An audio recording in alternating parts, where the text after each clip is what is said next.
is Screen Slush, an unhealthy mix of film, TV, and everything pop culture.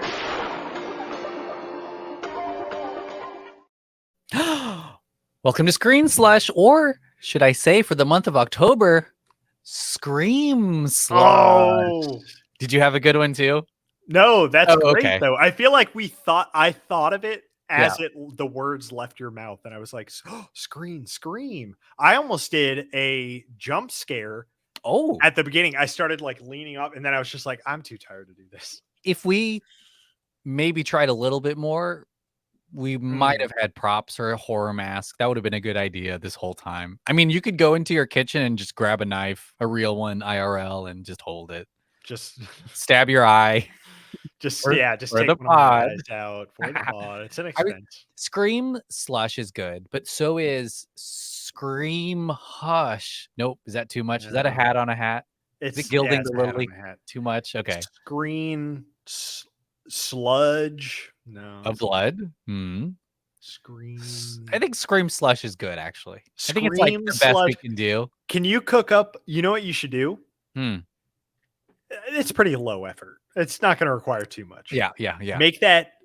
Well, and we're already recording the episode, so it's too late to add. But what is your idea for a thing I should have done before we pod? I was going to say just make the green logo, make it orange.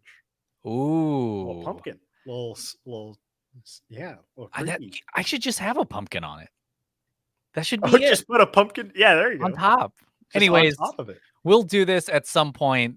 Maybe for next year's Screen Slush, the second annual or whatever. But I'm Emmanuel, and I'm Brent. Yeah, and we're really big fans of horror films. But this is Screen Slush. We normally talk about movies and TV and video games and books that we're reading. Although it's kind of a lie, we don't read that many books.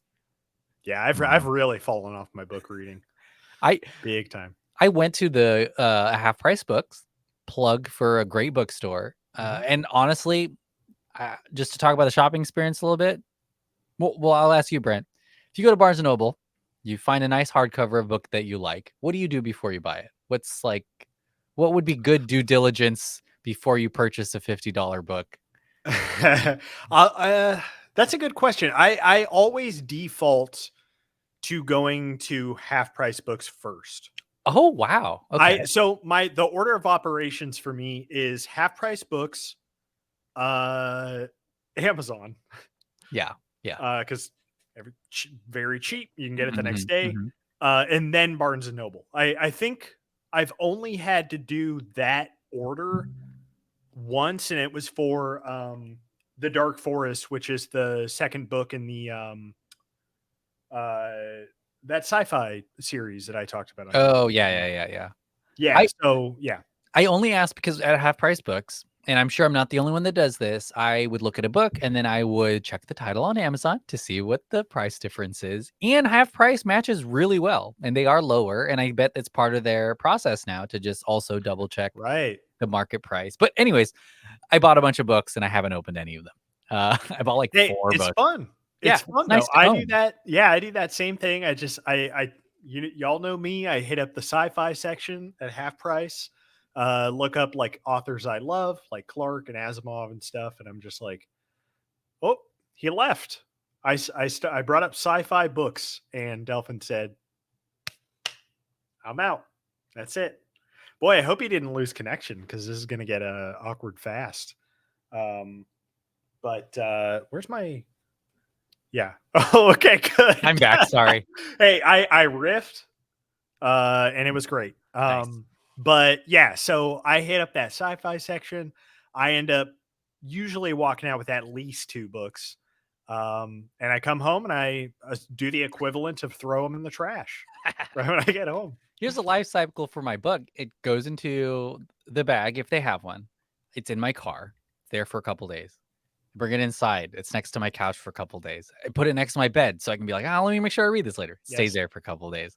And then it goes onto my shelf, like the bookshelf, and the whole time never read it. Anyways, this is not a book not reading podcast. That would be really bad. That would be a crazy podcast. A podcast where we talk about books that we haven't read. Yeah, we maybe guess what they're about by looking at the cover. The Call it judge Bible a book. is about uh Jesus. It's, I read the back let's see. cover. We all know Jesus wrote it. Yeah. And But he did force the publisher to not include him on the front cover because he wants to show solidarity with the other writers of the book, yeah, the Bible, yeah, he had a pretty extensive writer's room. for the Bible. It was Actually, for workshop. the They Bible. workshopped a lot of the Bible. Yeah, exactly. I And this heard is what we got. Conan Yeah. did a joke pass. Yeah. Oh wow, Conan got a joke pass. Yeah. Edgar Wright did a little treatment, a little one-er You think we on just set. lost people? We No. just okay. People know that. I hope our listeners know that the Bible was written by a person. Everyone listening to this, I hope you know that somebody had to write the Bible.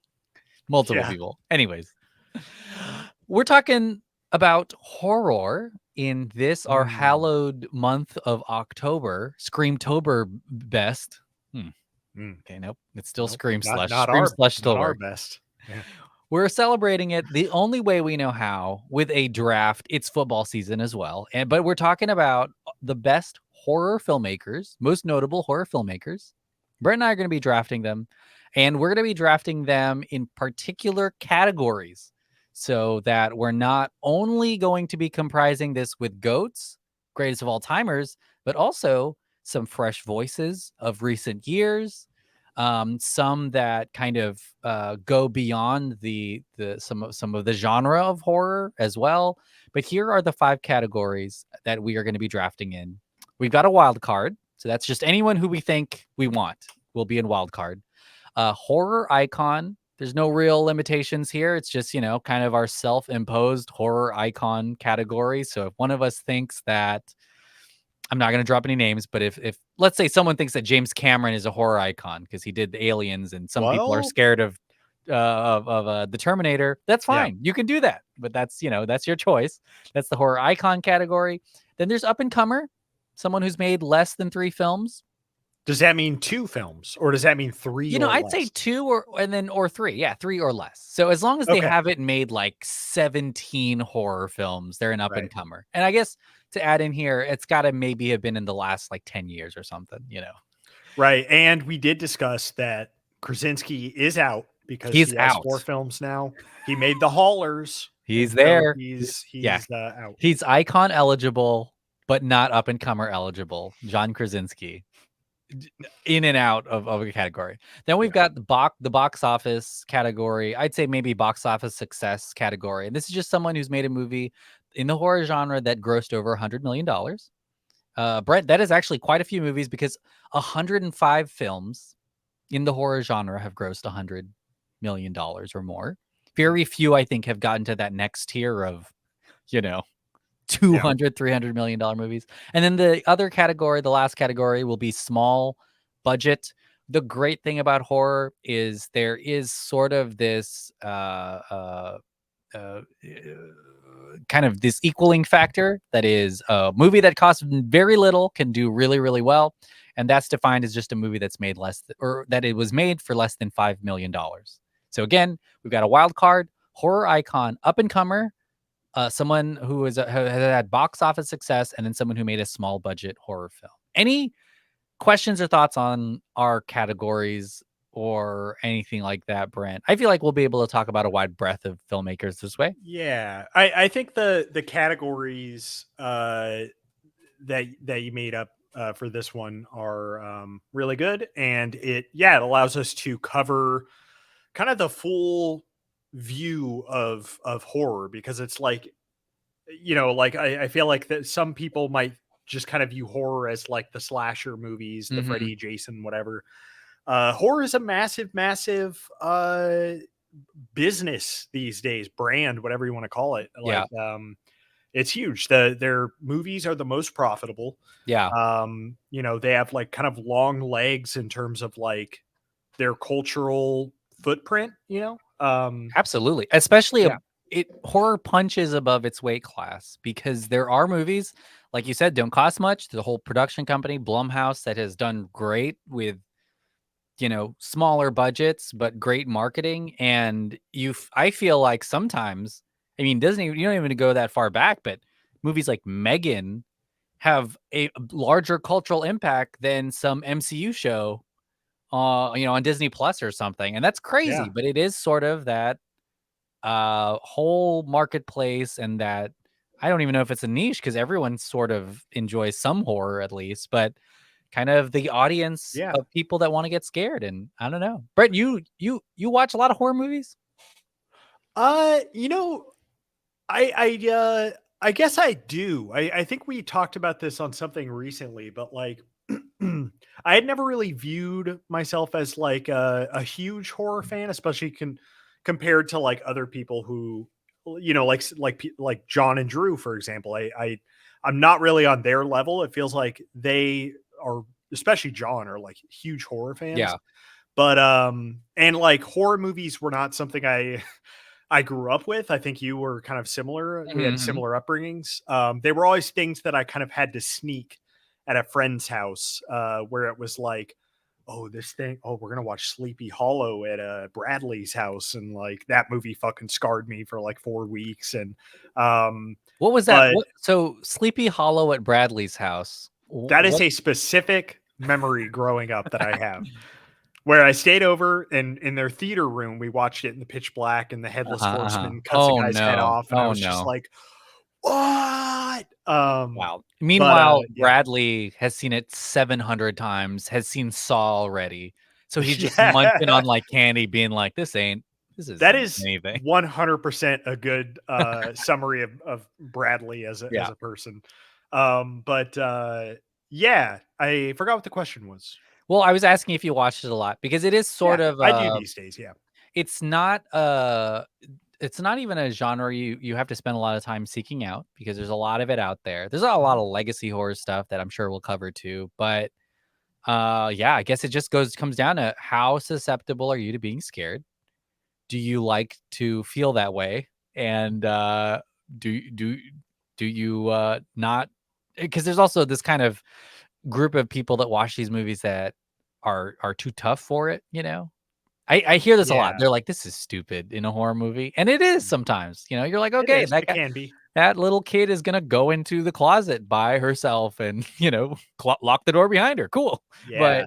But I'm still on board, and even though it may kind of stretch the realms of what is humanly possible, or I guess less grounded sometimes, I feel like I'm on board. That's what movies are all about. These scares, these sequences have only gotten better. We've kind of locked on to how we distribute them, because there's multiple ways to watch these. We watch them in the movie theaters, but log on to Amazon Prime.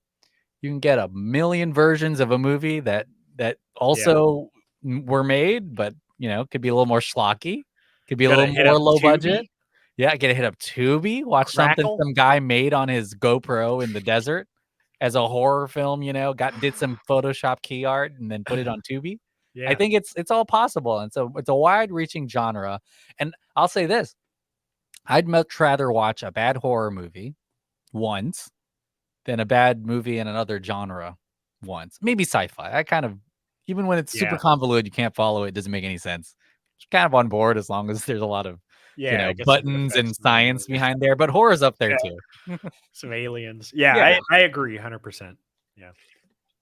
All right. Well, we'll get started with our draft. Oh, you know what? To make it fair, we'll flip a coin digitally to see who Okay. gets the first pick. Although I Are kind of think it doesn't matter because we don't necessarily get the same thing all the time. What were you gonna ask? Yeah. Okay. So what order are we starting with wild card? No, I think we could just pick whichever one you want, as long as you get one of each. Ooh. So that way you can prioritize what you think you need to, depending Oh, on where you are. yeah. Okay. Yeah. Okay. That I makes could sense. I feel like there are well, I actually don't know, because $100 million is kind of a low bar. I thought there would only be a handful for us to pick through for box office success. But there's a Yeah. lot of movies that have made $100 million, Mhm. so it's not even, we maybe should have raised it to like 150 or something, do a little Yeah. research, but obviously there's some that have made, hundreds of millions of dollars, but there's a lot of smaller ones that you're like, oh, shoot, that one did Damn. just fine. Paranormal Activity, like 300 mil. or I know, something just crazy. like little Insane. stuff that then you're like, oh, okay, well, that director technically qualifies. And of course, just so everyone knows, Krasinski is He's out. he's We out. got to underline that. We got to make sure people He's know out ahead of time. of up and comer. He's in all the other stuff. I don't know. I mean, he hasn't made a small budget horror film. He's made small budget films. Okay, I'm gonna share my screen because we're gonna flip a coin. Heads or Ooh. tails, Brent, for the first pick of our draft. I'm gonna go tails. Okay, here we go. I like there's a definition for coin flipping here. Here's what coin flipping Yeah. is. Before you get too far, Yeah. learn about it. Look at these. Look at how high some of these coins got flipped. Look at damn. that one. This one's like He's popping it. Like, he's that's popping that damn. like coin. photoshopped. That doesn't Yeah. look real. And it's a Star Trek commemorative coin. What the fuck? Wild Is stuff that on your it. hand? Yeah, this is my desktop background. Okay, here we go. I'm flipping it. You pick tails. Oh my gosh. It's heads. Oh. So I'll take the first pick. Again, I think it'd be a bigger deal if there were more people, but I feel like we would be just picking who we want anyways. I don't know. Let's see. I am going to pick with my first pick. I'm going to pick, you know what? I'm going to pick an up-and-comer filmmaker because I feel like that's where we would maybe be the most competitive. And I'm going to pick a filmmaker who has not made that many films, but he has made some of the best horror films, all kind of in the same universe. Oh my gosh, I can't pick him. He's made so many movies. Oh, wow. Oh, shoot. Wait, are we? Oh, What? man, he's even made horror films. Oh, man. What I'm the kind of in hell? trouble here. Okay, here's what I'm going to do. I'm going to pick horror icon instead because my up-and-comer, I didn't verify, and he has made Very 12 curious. movies. Damn. Wow. My Who would horror that icon that be? I'm picking Okay. is George Romero, the creator of the modern day zombie universe. He not only created the groundbreaking Night of the Living Dead, but he definitely spearheaded kind of a ton of other zombie films. Diary of the Dead, Land of the Dead, produced Night of the Living Dead, Day of the Dead, which I think is maybe one of my favorite of his films. We talk about all these movies on Revenge of the Sequel too. But I think that Romero, not only in the terms of horror, in terms of zombies, has had such a big impact and influenced so many great horror filmmakers, but even from the original film, Night of the Living Dead, he has sort of interweaved these sort of relevant social and political ideas in his movies. And this is the freaking 60s where it wasn't as nuanced all the time. And of course, Dawn of the Dead, he's got that great kind of whole thing that goes on in the mall that, with the commentary on consumerism, all that stuff is really fantastic. So George Romero is my horror icon and kind of the creator of the zombie subgenre of horror too. Yeah, that's a great pick, man. He's a guy who I haven't seen all of his movies or even all of his zombie movies. Yeah, there's a lot. But I think you mentioned it, but Day of the Dead is one that my friend and I checked out for the first time like a year or two ago. Just randomly one day. And that movie kind of blew me away. I was like, damn, that was a good movie. Like it also has like some really good commentary as well, but it's just such a fucking good horror movie. And like a lot of people talk about Night of the Living Dead and Dawn of the Dead, and for good reason, but like, damn, don't sleep on Day of the Dead. Day of the Dead kicks ass. And iconic pick, definitely. I think there's a lot of people outside of horror. I think Quentin Tarantino, obviously Robert Rodriguez, because of kind of how he started with his low budget films. But a lot of people, I think, see him as a filmmaking sort of legend, apart from, of course, the horror and the zombie stuff, just because of his ability to get, a project off the ground and make it super relevant, kind of above the means of the movie. But George Romero is my pick. So I'm done with horror icon. Brent, It's your turn. And I forgot for everyone else listening, it's a snake style draft, Brent. So at the end of your pick, you'll get to pick again, and it'll go back to me like a snake.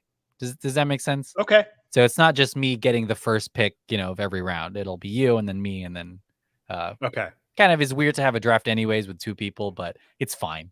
Yeah.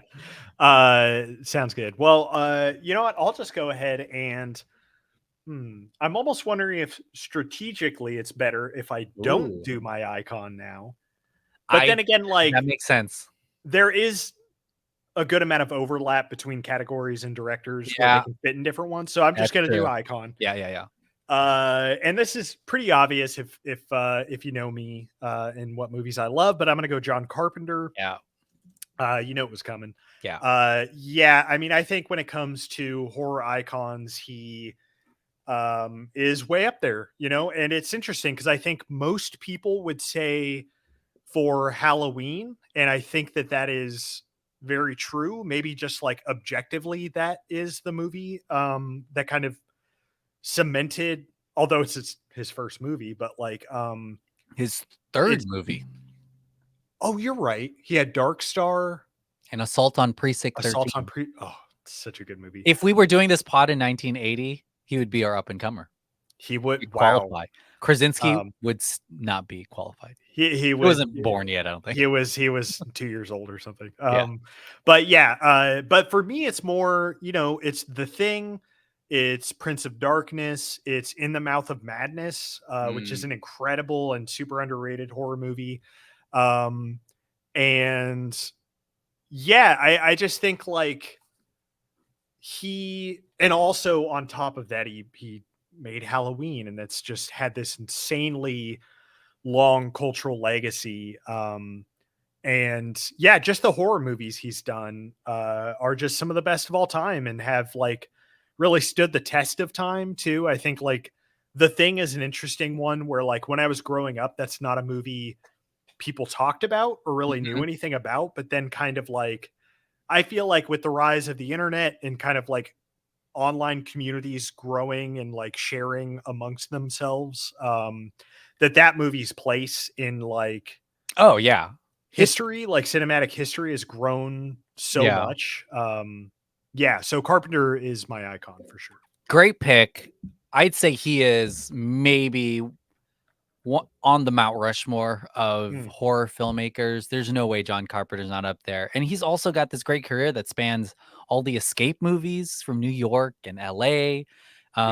He did all the music himself, I think, for Halloween too. So that score is like so that's what and when he didn't use his own music, he would employ like Ennio Morricone, who also kind of defined score. So I think that he did so much to create. He's the template almost. Same with Romero, but Carpenter maybe is the template of creating the mood of horror films, because not only was it the music, he did a lot of those POV shots where someone's getting followed, he's doing a lot of the really cool, fun character stuff where people are memorable in all kinds of different ways, almost like the archetype for who should be in a group horror thing. So Carpenter, who's still alive and who still does stuff, mostly plays video games, which is like super fun. Yeah, he just smokes weed and plays video games. That's all he does.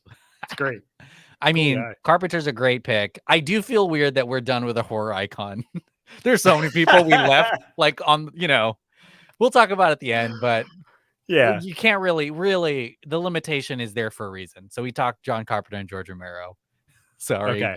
Krasinski, shut out of icon. Shut out. Wow. Just absolutely burying Krasinski on this pod. Wait, all so right. I go again? You go again. You get another pick. Interesting. Okay. I think I'm going to go up and comer. Nice. For me, I'm going to go Robert Eggers for this one. Wow.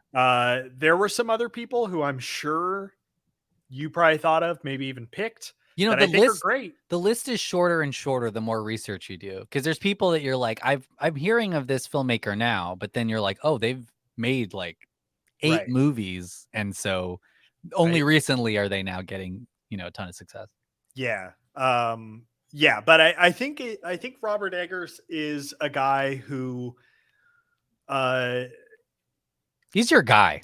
he's kind of my guy. And it's like he is someone who seemed to arrive fully formed as a director and like so insanely like detail oriented and confident in his vision that like The Witch as a first movie is wild as hell. Like that movie is so confident in what it's doing, really bold and kind of patient in how it's constructed.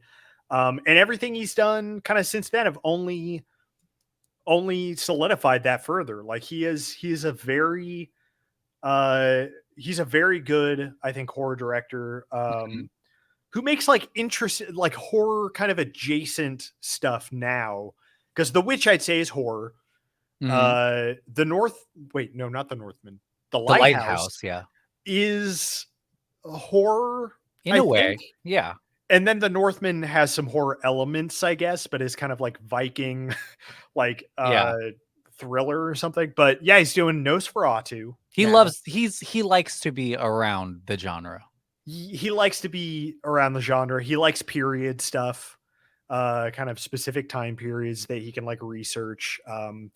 Yeah, I just think like, man, is that guy's career going to be awesome to see play out with how much work, and how much passion you can clearly tell he puts in all of his movies. Mhm. I can't wait to see what that guy makes over the next like 20, 30 years. That's a So great pick for up and comer. I think that he is legitimately one of the best uh filmmakers. I mean, I don't even know what to say, like aesthetically, or he was a production designer, set decorator for a long time, and he takes such good care of that.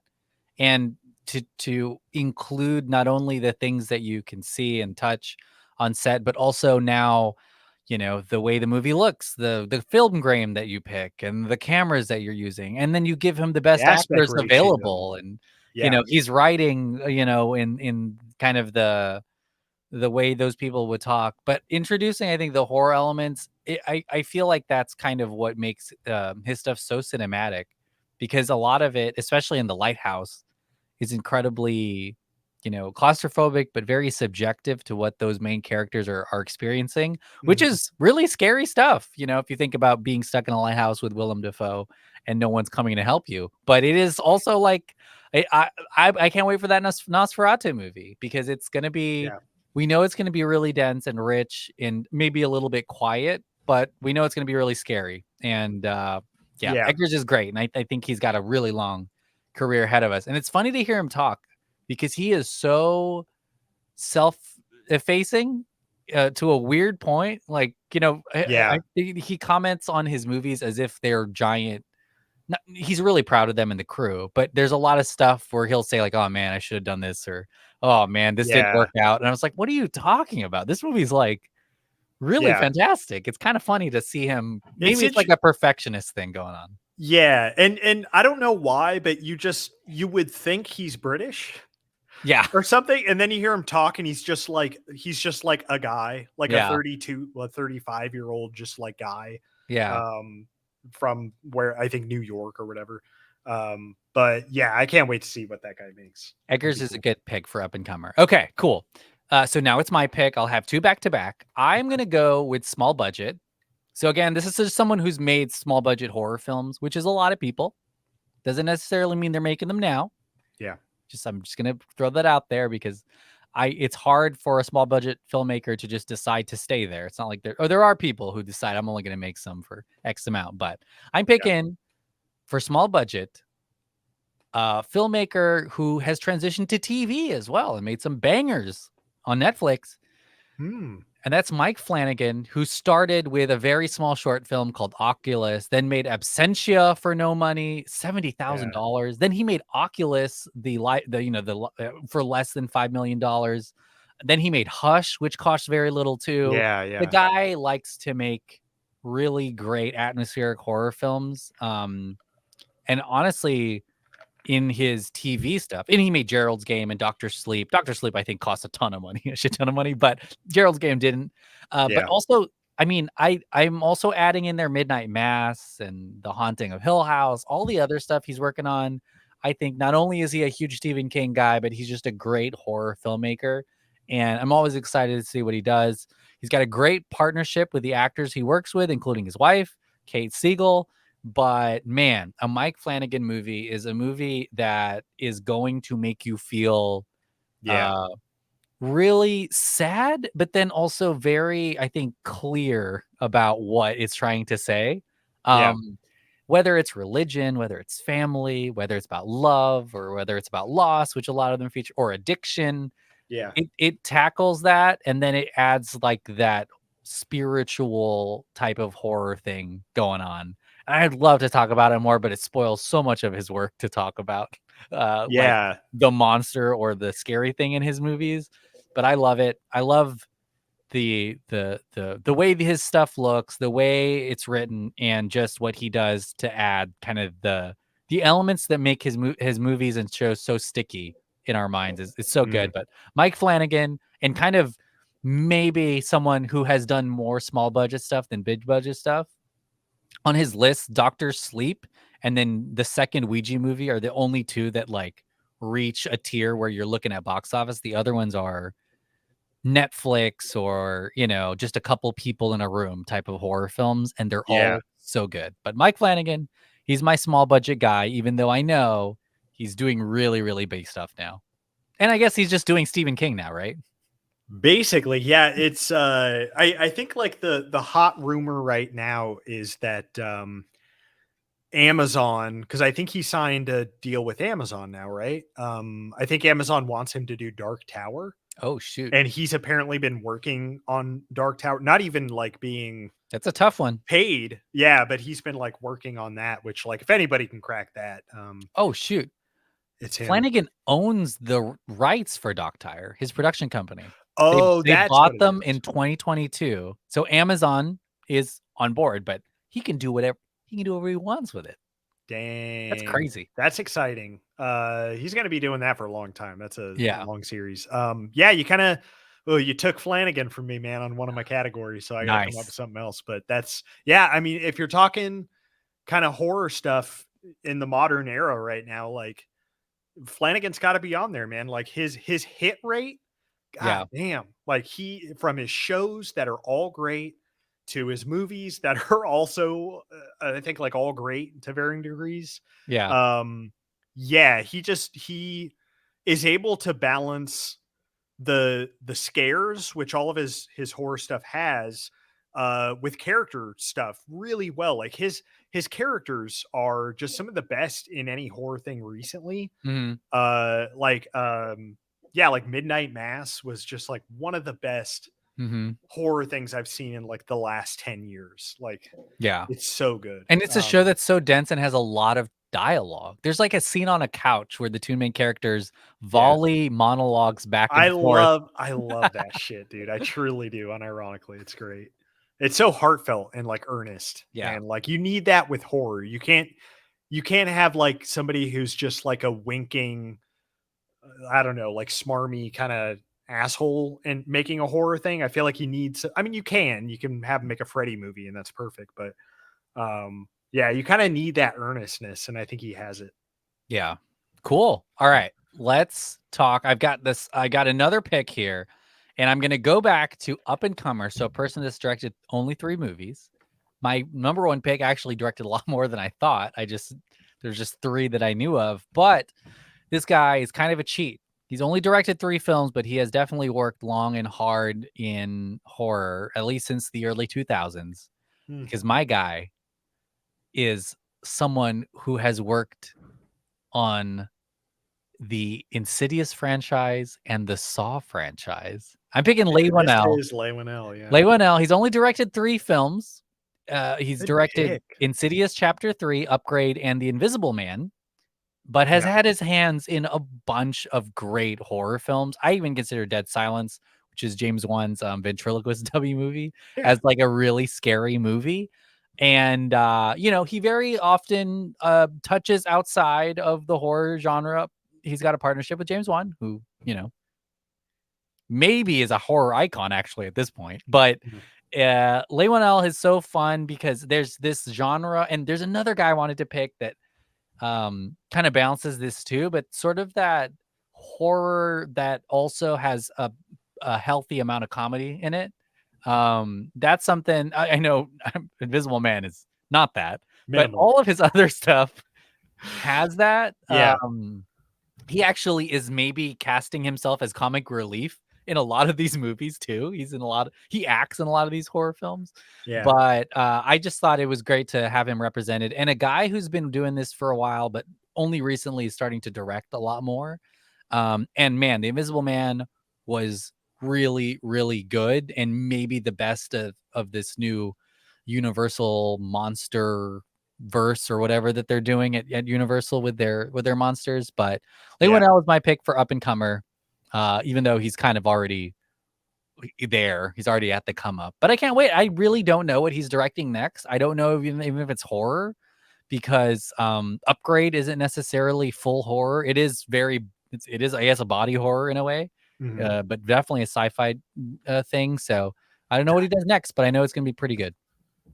Yeah, that's I had kind of forgotten about him until you brought him up, and that's a great pick, honestly, man. Because Invisible Man kind of blew me away, and then Upgrade was such a damn good movie that kind of came out of nowhere. That type of movie we don't really see get made too often these days. It's a bold choice movie.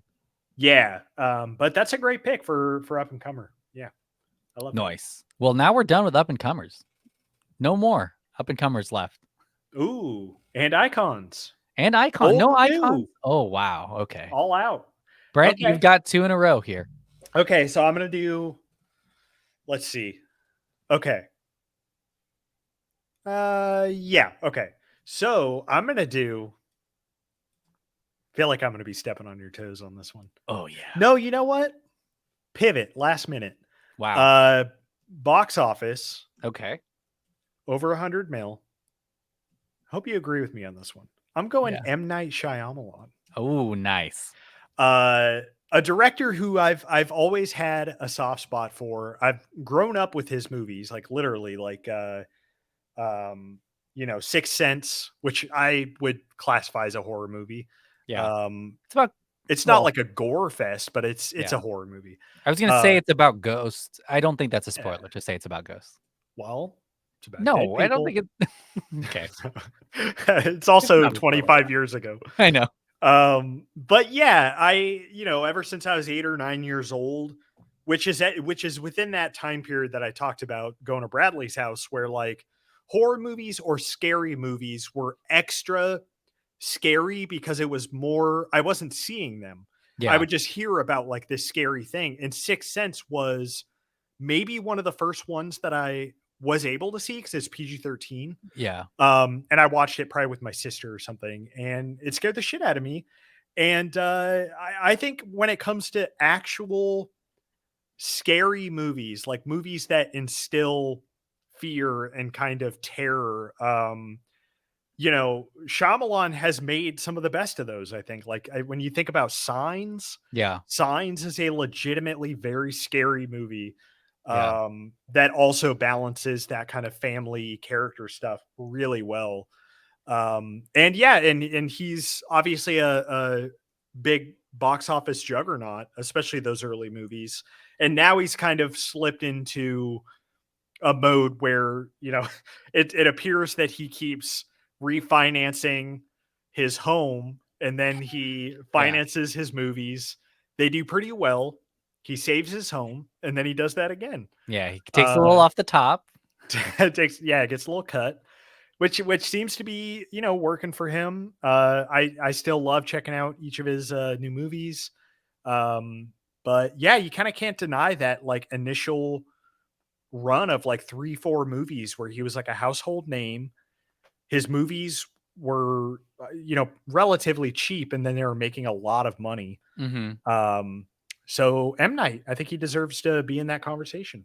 That's a great pick. And I think in terms of box office, he's still really strong. And I think, he did kind of have this little side quest where he made some incredibly expensive, big science Yeah. fiction movies, including an Avatar live action, like just insane. Didn't get Wild. any bigger than that, basically getting a franchise film. But I feel like he definitely is kind of returning to his roots in horror. And I think that, it's crazy. The thing that excites M. Night Shyamalan isn't necessarily the premise or the premise of his movies, of the horror element of it.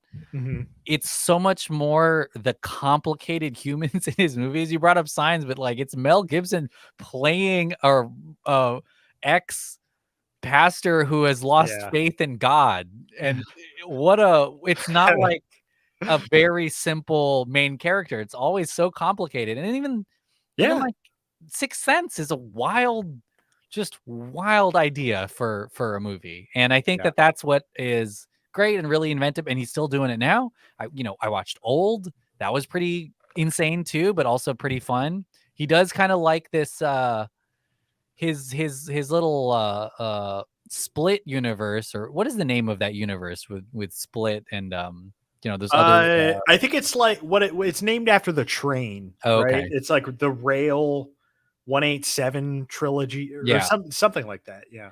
Those movies are a little interesting too because they do Those are borderline horror, very but interesting. they Yeah. kind of are focused on some other thing that's happening on the side. But Yeah. Shyamalan's so good and kind of still maybe the one that's associated with plot twists the most often. Like, the idea Yeah. of a Shyamalan-like twist, which is like happening more and more often. I think people are just being very bold with their storytelling. But Shyamalan, he was bold forever. He didn't do anything Yeah. half-ass ever.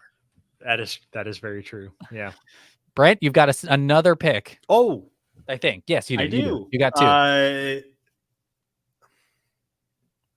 Okay. You have Again, I think small I might be. budget and wild cards still left.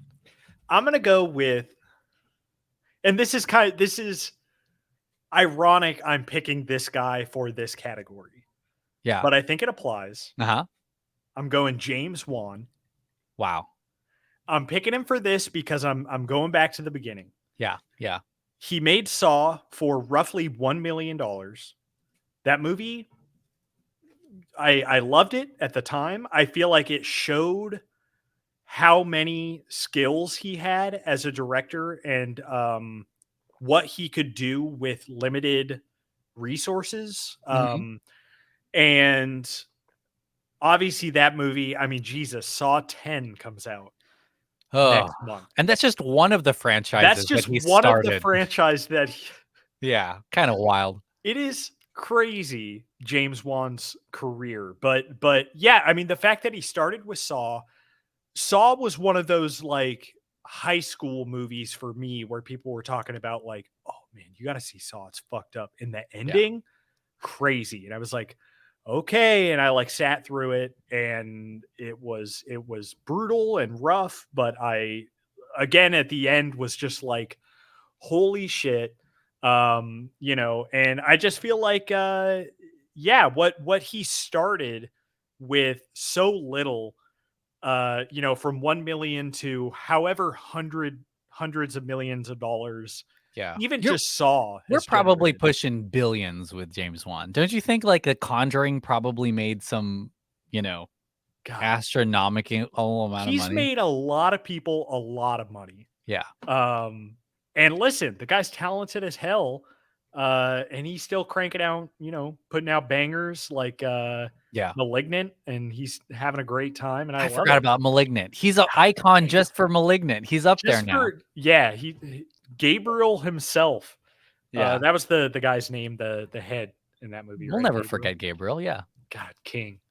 Yeah, James Wan, my low budget guy. Ironically enough, I think it's great because it saw what, and it even I would say up to like the fifth, probably now Saw 10, very very cheap movies for the studios to make. yeah, And yeah, I remember growing up with Saw, sort of having people describe what happens in the movie and that not being enough. Like you still had to go see it. If someone told you someone sawed their leg off in this movie, which they very quickly tell you in the trailer for Saw, you Yeah. sort of are like, all right, I don't want to see that. Like, Let's cool. check it out. Yeah. I'm in. And I think that he sort of understood what made something really cinematic and just kind of rinsed and repeated it. He did it with the Saw franchise.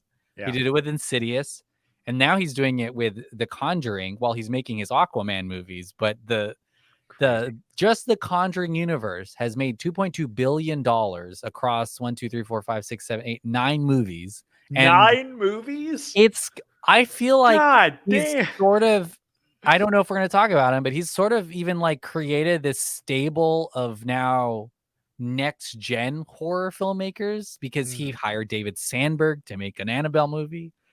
He's hired all these other young filmmakers to be like, okay, well, have a crack at my Conjuring verse or something. So he is kind of I'd say in terms of the return of big budget horror films, big budget studio horror films, which kind of went away in the 2000s, he's there. And I think he's in the conversation as being an icon just because these are the horror films that people think of nowadays and they make so much money. Yeah. But I'm glad He you talked really James could have. Wan. Yeah, I mean, damn. You're totally right. Like he totally could have been in that icon status at this point, which is wild, but is true. Like as far as like modern day horror directors, it's like James Wan is kind of at the top, Yeah. right? Kind I of think like so. I think you really have to say crazy. that. And Yeah. it's kind of weird to say. I think people just think like, what?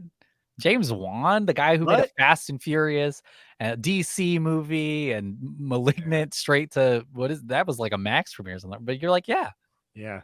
100%. He's kind of done this thing, and he's now partnered with Blumhouse or something weird too, which is kind of crazy. Okay, Yeah. so I've got 2 in a row. Let's do it. And man, there are so many people that we still need to talk about, but unfortunately only have 3 slots left. We'll talk about the ones that didn't make it in. However unfortunate this is. I would say this is also, yeah. Okay. So I'm going to go with box office next because he definitely has a movie that has made over $100 million. He actually has multiple that has made over 100. One that's made 255, really big. We're talking Oh. he has been able to consistently deliver an audience for his movies, which are incredibly complex and nuanced. And he's also really, really funny and has a whole career in comedy because in box office, I'm picking Jordan Peele, Hell yeah. who recently had the, I would say, underappreciated Nope film, which debuted on big release, Us and Get Out. Get Out, I think, he won an Oscar for, so obviously people will always associate him with that film. But Yeah. there's just something going on with Jordan Peele and the way his mind works and the way he's able to interplay, like Romero, a lot of those social aspects and political aspects in his movies, but it's not always about that. It's still very, very scary. And he's now partnered with some great directors of photographies and stuff, so everything looks fantastic too. But I love the fact that his movies are a wild ride and that the third act of all of his movies go off the deep end and it's just fully into whatever that what that idea is, and it can be incredibly bloody and gruesome like in Us, or way bigger than Us like in Nope, and maybe a little bit nihilistic in Nope, but Yeah. also just incredibly tense like in Get Out. So I think that he obviously would have slotted into up and comer in some respects, but I pick him in box office because I want to talk about Jordan Peele, and all of his movies have at least made over $100 million at the BO. And Wild. he Yeah. has the runway to be a horror icon. I think if he makes 5 more movies at equal quality levels. But Jordan Peele. Yeah, I what I love about Jordan Peele is that first of all 3 of his movies, like he's made, I think 3 great to like masterpiece level movies so far. Yeah. And I also just love that his movies have an audience. Mm-hmm. They've all been successful and they're all just like original, just totally original things. And that's super exciting. That's super exciting to see someone like Jordan Peele get the budget that he got for Nope and make a very specific, unique, original thing like that. And then it makes a good amount of money. Like that's super exciting to see. And yeah, and like I can't wait to see what his next thing is. Like it's gonna be interesting to see. Yeah, I will be talking. We talk about his movies every time they come out, so I think For sure. yeah, we can't wait for it. Okay, Yeah. so I've only got one left, and that's gonna be my wild card. There's so many filmmakers here, and there's one person I really wanted to throw in here, but I got to supersede it with just like a personal pick. I think. Okay. Um, I would say he's maybe one of the godfathers of horror, even before Carpenter, and I think he helped on Dawn of the Dead too, and he's also still alive, which is just absolutely crazy. He had this partnership with Ennio Morricone, Yeah. and that's Dario Argento, the Italian filmmaker who has made such horror hits. Suspiria is really fantastic. I love Bird with the Crystal Plumage. I think it's The Devil's Daughter. He's made so many movies, Yeah. and some of them are a little bit more giallo and kind of more. I would say ethereal, but some of them are just straight up scary to watch. And all of them have sequences that will make your skin crawl. And I talked about Mark Hano before, but even beyond that, he's got great partnerships to make sure that they're, working on all cylinders, including, the way they look in the music. He's invented some of the shots that we see in horror movies all the time.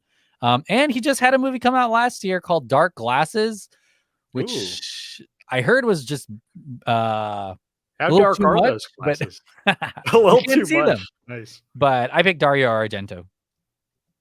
Yeah, that's a great pick, man. Again, one of those guys who I have not seen enough of his. I've seen Suspiria. Mhm. I have not seen enough of his stuff for sure. I need to watch more of it. Yeah, good pick. So oh boy, I'm trying to stall You have for time a little bit here. I'll say this. There are so many filmmakers that are not on this list that is honestly messed up for us to leave off. It's Okay. kind of crazy. You know But what? we've got one left. You've got one left. I'm going David Cronenberg. Nice. I love David Cronenberg and specifically his horror stuff. From The Fly to The Brood, which is just a deeply fucked up movie, which is so good. To like I don't know, like his more modern stuff. I think like he has such a long, extensive career who I don't know, he's done whatever he wants, like unapologetically, he makes what he wants. He's a very weird director who goes down very weird specific alleyways in his movies. While also kind of creating or at least like defining the like body horror genre. I think Cronenberg. Yeah, I just realized like I have to talk Cronenberg at some point. Like he's another one of those guys that's kind of iconic. He's not maybe as he's not as accessible maybe as Carpenter. Because he has some. I mean, you watch a movie like Existenz and you'd lose your fucking mind. That movie's crazy. But I had to watch Videodrome in 2 sittings, I think. How did I forget to say Videodrome? Yeah, I mean he is so specific and I love Cronenberg. So he's my wild card, my final pick. David, who's still alive as well and has a son, and Cronenberg himself makes stuff, I think too. Okay. Yeah. I'm going to recap our lists. Yeah. Okay. And then we'll talk about the people that we left off because there's an extensive amount there. But Brent, here's your list. Your horror icon is John Carpenter. Your up-and-comer is Robert Eggers. Your small budget, James Wan. Box office was M. Night Shyamalan, and your wild card was David Cronenberg. Honestly, a solid list. I chose George Romero as my horror icon. My up-and-comer is Leigh Whannell. Small budget, Mike Flanagan. Box office, Jordan Peele. And wild card, Dario Argento. Man, there's so many people that we didn't talk about. We didn't talk about Wes Craven. Sorry. I mean, what is your relationship to Wes Craven's Scream franchise and all the other stuff he puts his name on, honestly? Yeah, you know what? Honestly, I have more kind of connection to Scream than kind of like his classic stuff. Yeah, I was never really into the Friday the 13th movies. I think I that's only huge for him. saw Yeah. one, Hmm. maybe two or three. But yeah, and don't get me wrong, all the Scream movies are fun as hell. But yeah, for me personally, I guess just not up there for me. Hills Have Eyes is up there. Red Eye. I forgot he directed Red Eye, which was a great thriller too, with Rachel McAdams Yeah, and Red Eye's Cillian good. Murphy. But Wes Craven, we didn't talk about. We didn't talk about Guillermo del Toro, who I Yeah, I almost put him in at the end, almost but put him in too. He's got some great work. I feel like this was a. I wanted to put him in so many places, but he doesn't have a lot of horror films that have made over 100 million, which is odd. But Sam Raimi with the Evil Dead I franchise almost and brought him Drag, up I for can't Wild believe Card. it. He's Yeah. he would be number one pick for a lot of people. I think. For small budget, man, Evil Dead, Man, he would like be that killer. Yeah, could have yeah. easily picked him. Yeah. Drew Goddard, I was gonna throw in too because Cabin in the Woods is maybe one of my favorite horror I films of the love last. Cabin in the So Woods. good, but that's Yeah. Drew Goddard, and he kind of got lost and he got hired so fast to do other things that he stopped making Yeah. these little small horror films. But Toby Hooper made Yeah. Texas Chainsaw. Texas Chainsaw. He should have been. Poltergeist. We want to talk about him. Rob Zombie, Eli Roth. We kind of talked about before. No one talked about Ari Aster. What do you think about that? No one drafted I Ari. I literally only didn't put him in up and comer because I thought you would, and so we Would, would yeah. talk I thought about about him. it too. It was close for me. But yeah, I don't know. And part of me was also like, I feel like I gotta swerve a little bit. That's a little too obvious for me, And you he had know? a third movie. I feel like, Yeah. I think he definitely is broadening his horizons each movie. Oh Does that yeah. make sense? Like, Yeah. Hereditary, you're like, oh, this is almost a haunted house movie. And Midsommar, you're like, okay, is this even a horror film? You're like, kind of like, okay, Kind of a maybe. Wicker Man. And Yeah, you're then like, okay. Bo is Afraid is like it's like a 60s Yeah, new wave. I don't even know, like French new yeah. wave movie or something. But that's not to say he doesn't make great horror, because he does. We joke Yeah. about John Krasinski, but A Quiet Place 2, The solid Haulers, horror, solid solid film. horror.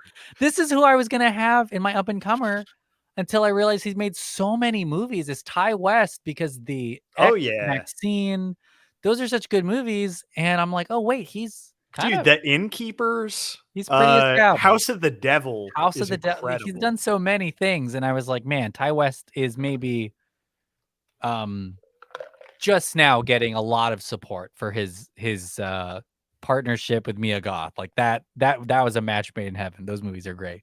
Any Yeah. other people that you think we left off the list that you really want to talk about? Honestly, until you kind of mentioned him at the end, I maybe should have put Brandon Cronenberg as my up and Oh comer as wow. well. Okay, okay. Because holy shit, is that guy actually, you know what? I think he has 3, maybe 4 movies now. The first 1 or 2 are very, very small. But let's see, other people. I also had Sam Raimi. David Bruckner, I think, is a really interesting horror director. He did The Ritual, which was great, and he also did the Oh new yeah. Hellraiser. I think he's a really interesting up and coming Did you guy. watch the new Hellraiser? Yeah, I don't remember much about it. I think I liked it. I don't remember if I did. Yeah. Did I watch? I did watch it. What did I Yeah. think about it? Yeah, I thought it was okay. I thought it was solid. Yeah. And guess who I put on here and only didn't bring up because I didn't want to be the most cliched version of myself. Oh, okay. Who was it? I thought Robert. One Steven Spielberg. Okay, that's a big Who- conversation we can have. Listen, Yeah. hey, when we're talking biggest budget horror movies, Gotta be. Jaws, Jurassic Park, 2 horror movies. Yeah. So I thought about this because Spielberg's there. Will Friedkin made The Exorcist, R.I.P., Ooh. but which is maybe one of the most iconic horror films. Gore Verbinski Very true. made The Ring, which is kind of wild. Brian De Palma made so many movies in the De horror Palma's- franchise, yeah. but he's also like much bigger than that. And then we don't want to talk about horror off screen, but John Landis made American Werewolf in London. Like, there's so many filmmakers who did a couple in the horror franchise. He made Max Spielberg's out there. Landis. Yeah, he made Max. Yeah, he made his son, Ultimate horror. Like, I guess it's also like Annie Muschietti, technically, if we're talking raw box office, most Oh my successful God. horror It. filmmaker with the It franchise and Yeah. The Flash, combined. Yeah. Big filmmaker. Yeah. And then I guess, who else we didn't talk about? We didn't talk about Oren Peli, who spawned the paranormal verse. Like, I feel like that would have been a really easy small budget guy, because that's maybe the most famous small budget horror film Yeah. ever, the first paranormal movie. Definitely. Yeah. And I want to just mention too, there's a lot of unfortunately very heavily male dominated industry. So, but a shout out to Julia DeCarno, who made Titan and Raw, really solid outings. Maybe good for up and comer. Jennifer Kent, who made The Babadook, which was fantastic too. Like, there's a lot of great female filmmakers. Karen Kusama. Karen Kusama. Invitation. Shoot, and we just saw the Rocker brothers make that movie. What was it called? The A24 movie that just came out. Talk to Me. Talk to Me. I was gonna say It Talks Back or whatever, but not so. Talk to the Hand. Yeah. It could have been called Talk to the Hand. Oh man, Scott Derrickson's really good too. He's still making them. I mean, now. there's a lot, man. Yeah, so many good horror filmmakers, but these are just some of the ones that we talked about. Let us know what you think. Who would be on your team? We may revisit this later. Maybe get a little more specific. Yeah, but yeah, it's fun. I feel like we have a solid list. Yeah, I think that's a really solid 10. Hey, pick one of these guys, people's movies here that you haven't seen. Throw it on during October. Yeah, definitely. All month long. For Scream Slush, we're talking horror and we're getting into it. What makes this really embarrassing for us is our special guest next week is John Krasinski, and we totally shut him out of. Shit. Oh, well, man. we were gonna help him reboot Some Good News, but sorry, John, we got some bad news now. We're not joking. I'm not even joking about this, but Krasinski is creating a Quiet Place universe, because he has that other movie that is not a Quiet Place 3 set in the same universe. Remember that? That's coming. Yeah, with the guy from Stranger Things and Lapita. So we've got a lot of big, crazy. Got a big the world. There's a lot of Quiet Place. The world is expanding for a Quiet Place. So yeah, so we're working it in. Well, Brent, anything you want to say for the month of October for Screamtober? Scream Slush? Just check back in, I guess, for more. Yeah, we'll have more horror stuff, more spooky stuff this month, and I'm sure we're still talking, or maybe just wrapped up at this point, the Ahsoka watch along on Countdown Strikes Back. So check that out too. Ahsoka. I wonder if the October episodes of Ahsoka will be scary to fit on theme with. I doubt it. Who knows? Thrawn might be scary.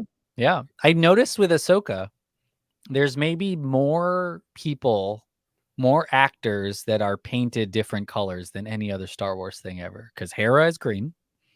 Yep. Ahsoka is kind of this orangish color. Orange. Then you're going to throw Thrawn in there? Blue? Man. Much like Barbie sparked a worldwide shortage of pink paint, Ahsoka has probably sparked a worldwide shortage of blue paint, green paint, and orange paint. Just crazy. And if they introduce Zeb, oh my God. Oh, wait, he's probably going to be CBI or CGI. Yeah, ain't no paint going on that. All right. That guy. Yeah. Bye, everyone. See ya.